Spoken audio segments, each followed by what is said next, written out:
Bonjour Virginie de Barnier. Bonjour. Vous êtes directrice de l'IAE d'Aix-Marseille, donc c'est une école universitaire de management. Merci d'être présente sur ce plateau.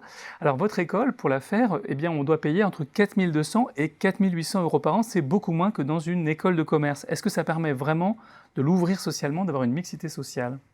Tout à fait, c'est indéniable. Au sein des IAE, nous avons une très forte mixité sociale et je dirais que c'est quelque part notre vocation en tant qu'école publique. Notre vocation, c'est l'ascenseur social. Ouvrir l'école à toutes les catégories socio-professionnelles pour que tout le monde puisse venir et qu'il n'y ait aucune contrainte financière à intégrer l'école. On le sait, il y a un déterminisme social très fort en France. Un enfant de cadre a entre 4 à 5 fois plus de chances d'appartenir aux classes les plus aisées.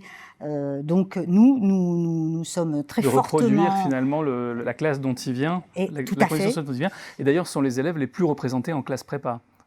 Alors comment est-ce que ce déterminisme social se joue dans les écoles véritablement ? Alors on s'aperçoit que ce déterminisme social se joue très tôt dans le choix d'études opérées par les étudiants. Donc c'est pour ça que les écoles qui donnent des bourses aux étudiants une fois qu'ils sont admis, c'est très bien, mais quelque part ça ne parle pas à tous ces jeunes, je dirais au moment du bac, qui envisagent leurs études, parce que au moment où on passe son concours d'entrée en école, aucune banque ne vous fait de prêt parce que votre avenir est incertain. Si vous avez la malchance que vos parents puissent pas se porter caution, on voit que toute cette filière-là n'est absolument pas envisagée par les étudiants. Et donc, on a un déterminisme social très fort contre lequel nous battons et nous essayons d'offrir justement une école très ouverte socialement à tous. Très ouverte après un premier cycle, alors quel qu'il soit, en quelque sorte ? Alors tout à fait. On a 30% de nos étudiants qui ne viennent absolument pas de la gestion. Beaucoup d'étudiants en lettres, qui sont d'ailleurs excellents dans les formations, des psychologues, des sociologues, des LEA. On a également beaucoup de pharmaciens, médecins, des personnes qui ont étudié le droit et qui veulent après appliquer ce droit à l'entreprise. Et puis des médecins, ça je l'ai dit, mais également beaucoup d'ingénieurs. Et est-ce que la sélection, elle est réputée difficile ? Est-ce qu'elle est vraiment difficile ? C'est de quel ordre le taux de sélection ? La sélection est difficile. L'an dernier, nous avons eu 4000 candidats et on en prend 400. Et justement, ces étudiants qui ne viennent pas de filière de management, souvent achoppent sur l'anglais, parce qu'ils ont arrêté de faire de l'anglais pendant des années. Et c'est la langue du business, donc nous faisons très attention au niveau d'anglais. Au niveau d'anglais. Et alors, à la fin, ça donne quel pourcentage de boursiers dans votre formation ?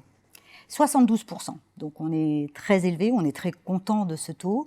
Il a augmenté, il était à 65% en 2015. Et il a augmenté du fait de notre appartenance à cette grande université qu'est Aix-Marseille Université et du fait que cette université ait eu l'IDEX, l'initiative d'excellence. Ça a ouvert tout un pan de bourses dédiées aux étudiants et à l'excellence des étudiants. Nous venons de sélectionner tout un groupe d'étudiants qui va partir aux États-Unis pendant un semestre et qui va être couvert entièrement par Amidex. Nous avons également les bourses, bien sûr Crous, les bourses handicap. Donc on a tout un champ de bourses très important au sein de l'université. À cela, on a rajouté des bourses de l'école, donc avec une commission qui chaque année délivre des bourses sur des cas spécifiques. Et dernier volet, je dirais, des aides financières, c'est l'apprentissage. Nous avons un étudiant sur 2 éligible à l'apprentissage qui choisit cette filière. Donc au total, 3 étudiants sur 4 à l'IAE étaient aidés financièrement et c'est un très bon score. Merci beaucoup Virginie Barnier d'être venue nous en parler sur le plateau de Xerfi Canal. Merci.